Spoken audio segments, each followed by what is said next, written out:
Good evening. My name is Dana Cousins, and I'm the Program Director for Adoption Services of Catholic Charities, Archdiocese of New Orleans.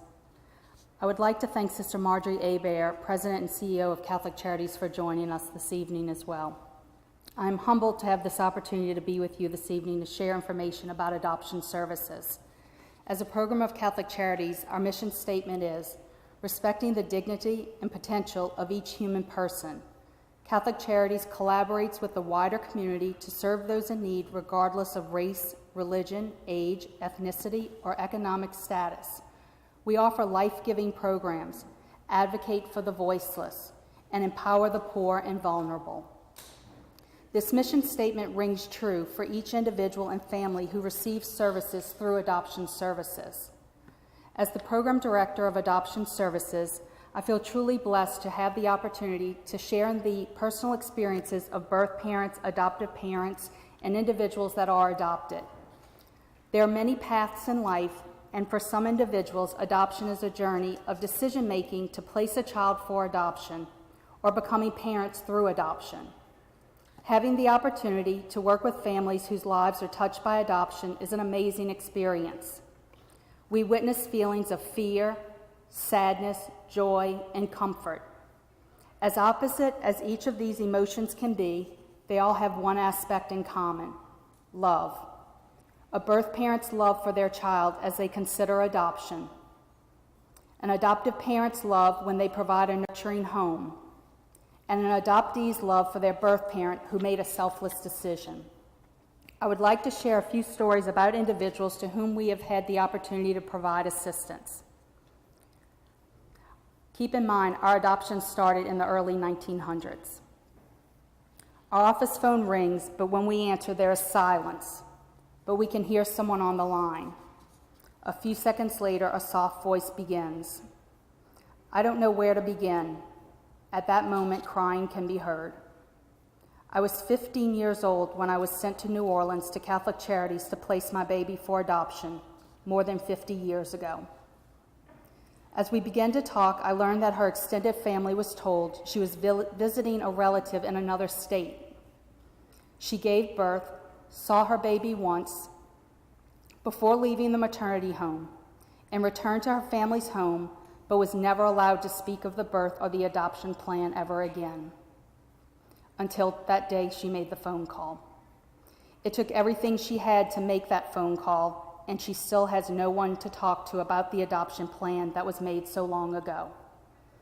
However, before ending the call, she shared that she didn't want to interrupt her child's life, but she wanted to be available if her child ever reaches out. But most importantly, she wanted her child to know that she loved her, and there has never been a day that she has not thought and prayed for her. Contact like this one is not uncommon, as many women who have lived with their life-affirming decisions so many years ago continue to reach out to seek confidential counseling services today. Fast forward to today, a birth mother shares, I was 17 when I found out I was pregnant. I was just beginning my senior year of high school and working hard just to get by. The birth father was not involved, and I truly felt all alone. My life was difficult enough for one person. Would it be fair for me to try to raise a baby? I began to explore the idea of adoption. My family wanted me to keep my baby. That was one of the biggest obstacles I had to overcome. I wanted to do what was best for my child and me, but it was hard to hurt the people I loved. Even though I had many doubts, I was sure of one thing: I loved my child. In the end, it was clear to me that I had to make sure she had what she needed to be happy and healthy, and that's exactly what I did. An adoptive family shares, for years we struggled with heartbreak and sadness over not being able to have a family. We are both from large Catholic families, so birthdays and christenings were especially tough. But then, in a moment of clarity, we decided to explore adoption after speaking with friends about the great experience they had with Catholic Charities. On our adoption placement day, returning home, we had a beautiful baby boy in the back seat. This event was as miraculous as any live birth. 2 years later, we applied to Catholic Charities again, and our daughter joined our family. We treasure the gifts that our children's beautiful and strong birth mothers entrusted to us. We keep in contact with both of their birth mothers, and the contact with them is always joyful. The birth mothers are reassured of their adoption plan by witnessing our children thriving, and we as parents have a ready source for additional medical history if necessary. These are just a few of the so many adoption journeys that we have shared with our clients. There is also an adoption program services sheet that will be provided along with 2 birth parent stories. Please feel free to keep this for your information, or share it with family or friends. If Adoption Services is selected as a recipient, the program would plan to use the funds for birth parent services. Again, thank you for your time this evening.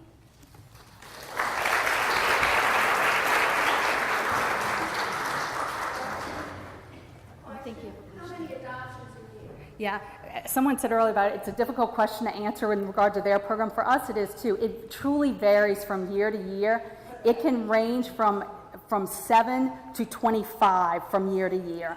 We're limited to the Archdiocese of New Orleans, and then Baton Rouge picks up, and then Houma Thibodeau picks up, but anywhere from 5 to 25 typically, and that's for the domestic adoption program. We also work with international adoption also.